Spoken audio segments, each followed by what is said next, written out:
nasa una natin, Fortuner. So parehas yan, itapat mo lang yung side mirror mo sa kanya. Magtatapat din yung puwita ng sasakyan mo.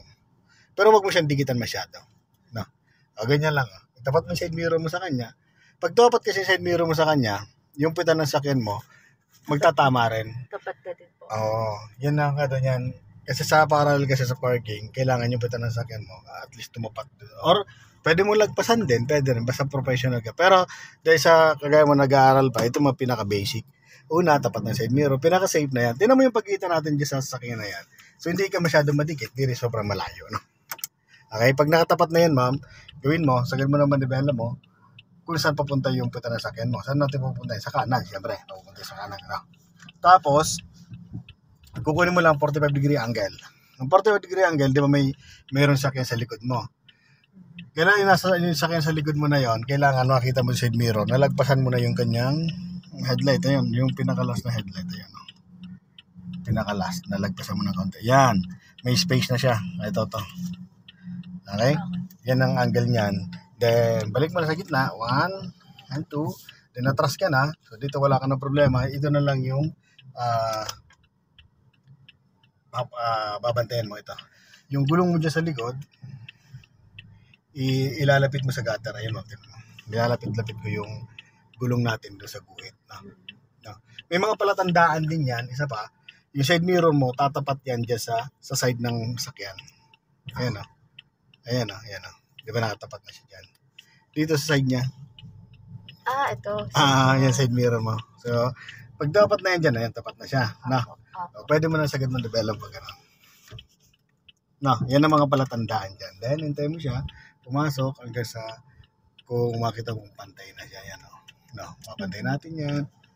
Yan. Hanggang sa pumantay lang yung katawan ng sakyan mo. Pag nakita mong di pumantay, didigdig ka na sa putan, doon sa likod ng sakyan, doon sa likod.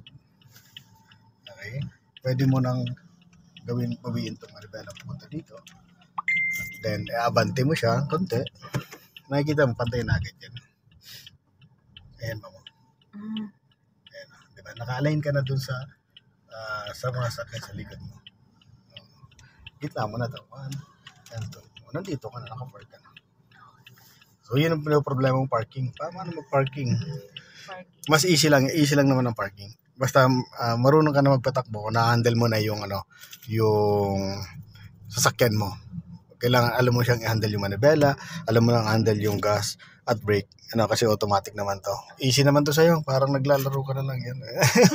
Parang naglalaro lang. Easy na lang to sa'yo. No? Okay?